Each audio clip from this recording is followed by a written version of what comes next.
अगली खबर राजस्थान से है और वहां एक चिंता की बात जरूर है, क्योंकि यहां पर सरकार, वहां के किसी कार्यकर्ता ने नहीं ये दीवारों पर छापा है, सरकार की संवेदनहीनता सामने आ रही है। जहां दौसा जिले में बीपीएल और एपीएल परिवारों के घरों के बाहर गरीब होने का ठप्पा लगाया गया है और यह भी लिखा गया है कि मैं लाभार्थी हूं और जो बीपीएल परिवार से हूं और मैं लाभार्थी हूं, यानी सरकार से सब्सिडी लेता हूं। और ये जैसा आप देख रहे हैं, पीले पट्टी, पीले बैकग्राउंड में लाल अक्षर से लिखा गया है, मैं गरीब परिवार से हूं तथा राष्ट्रीय खाद्य सुरक्षा अधिनियम यानी एनएफएसए के तहत गेहूं लेता हूं। अब इसको लेकर सवाल उठ रहे हैं। जी, और ऐसे में जो अपनी गरीबी का जो मजाक बनाए जाने से जो परिवार है जिनके घरों के बाहर इस तरह से लिखा जा रहा है पीली पट्टी बनाकर, वो काफ़ी शर्मिंदगी महसूस कर रहे हैं। और इस हरकत पर कांग्रेस ने सरकार पर हमला भी बोला है, जबकि सरकार ये दलील दे रही है कि कांग्रेस के समय वैसे लोगों को इस स्कीम से जोड़ दिया गया जो ऐसे इसके पात्र ही नहीं थे। ऐसे में स्कीम से जो बाहर करने के लिए सरकार की ओर से ये पहल की गई है, ऐसे लोगों को जो स्कीम से बाहर थे और जो गरीब थे। तो आप पहल अगर करते भी हैं तो उस तरह से उनके घरों के बाहर लिखने की जरूरत नहीं है, आप उनके घर पर जाके उनको इस योजना से जोड़ सकते हैं और उनको ये उसका फायदा दे सकते हैं। उसमें आप दीवारों पर लिखने से शायद आप साबित ज्यादा करना चाह रहे हैं, आप प्रोपेगेट ज्यादा करना चाह रहे हैं, इससे ये साफ पता चलता है। तो वहां सुनते हैं कि वहां ग्रामीण क्या कह रहे हैं इस घटना के ऊपर। अब देखे थे शर्म आवे से, दुनिया देखे थे शर्म आवे से। ये तो गरीबों को मजाक उड़ा रही सरकार है?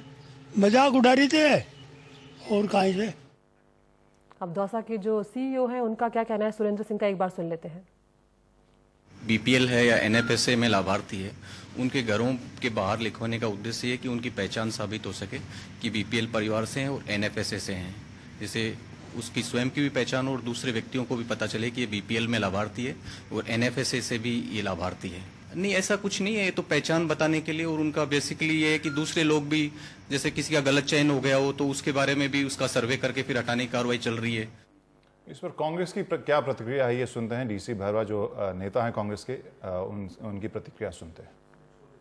गहलोत सरकार ने सभी के लिए स्कीम दी थी कि भाई कोई भी गरीब परिवार हो उसको सबको खाद्य सुरक्षा में नाम जोड़ा जाए, उसको टाइम पे उसको खाद की व्यवस्था करी जाए। अब ज्यों ही भाजपा सरकार आती है तो मैं देखता हूँ कम से कम इन्होंने समीक्षा के नाम पे कम से कम इन लोगों ने आधे से ज़्यादा गरीब परिवारों के नाम काट दिए हैं। ये बिल्कुल गरीब का एक मजाक उड़ाया गया है, ये बिल्कुल हम इसकी निंदा करते हैं, ये बिल्कुल गलत है।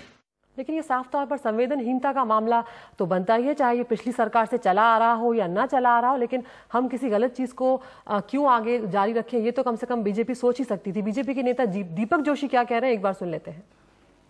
जब कांग्रेस ने वर्चस्व वाले लोग, तो राजनीतिक पृष्ठभूमि में मजबूत लोग, ऐसे लोगों को प्राथमिकता देते हुए ऐसे लोगों को इसमें जोड़ दिया गया। जो योग्य व्यक्ति हैं, जो इसके पात्र हैं, वो आज भी इस चीज़ से बहुत दूर है। वर्तमान सरकार की ये कोशिश है कि मूल जो जिनको इस चीज़ की आवश्यकता है खाद्य सुरक्षा की, वो लोग इसके अंदर पात्र जुड़े।